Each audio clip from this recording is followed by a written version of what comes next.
Hello everyone, this is Venma Pehan. Today I will be explain how we can use the internet in public and private virtual machines in AWS. We will see how public VMs connect directly and how private VMs use NAT to securely access the internet. So here we go. Okay, in AWS we place our VMs inside a VPC. Some are public, some are private. Public VMs connect directly to the internet, while private VMs are restricted for security. To allow them internet access, we use NAT, which stands for Network Address Translation. When we launch a VM in public subnet, it gets a public IP through the internet gateway. This VM can directly access the internet. That means we can easily open Chrome or any app that requires internet.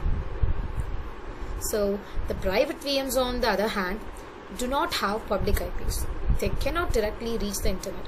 This is intentional because private VMs are often used for sensitive tasks like running databases. But sometimes even private VMs need internet. For example, to install update or to open apps in Chrome. For this we need NAT. NAT is like a translator. The private VM sends traffic to the NAT device. The NAT device then talks to the internet using its own public IP. The internet sends a response back to NAT, and the NAT delivers it to the private VM. In this way, the private VM uses the internet without ever being exposed directly. So, steps to enable internet on private VM. To make this work, we follow these steps. First, create a VPC with both public and private subnets. Second, attach an internet gateway. Third, create a NAT gateway or NAT instance in the public subnet. Fourth, update the private subnet's route table so that traffic to anywhere goes to the NAT.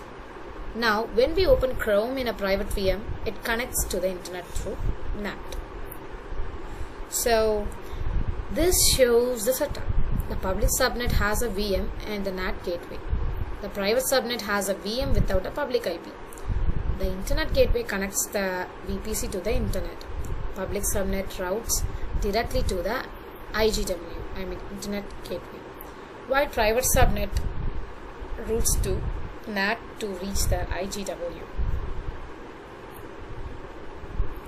So what does this mean in practice? If I open Chrome in a public VM, it directly reaches the internet. If I open Chrome in a private VM, it goes through NAT first, but the result is the same. Both can browse and open apps. The difference is that the private VM stays hidden from outsiders. The benefits of NAT are higher security since private VMs don't get public IPs. Control because only outbound traffic is allowed. It's also scalable and cost effective since many VMs can share a single NAT device. To sum it up, public VMs access the internet directly via internet gateway. Private VMs use NAT along with internet gateway. This way we can open Chrome and run apps securely on both while keeping private VMs protected. That's how internet access works in public and private VMs. Thank you.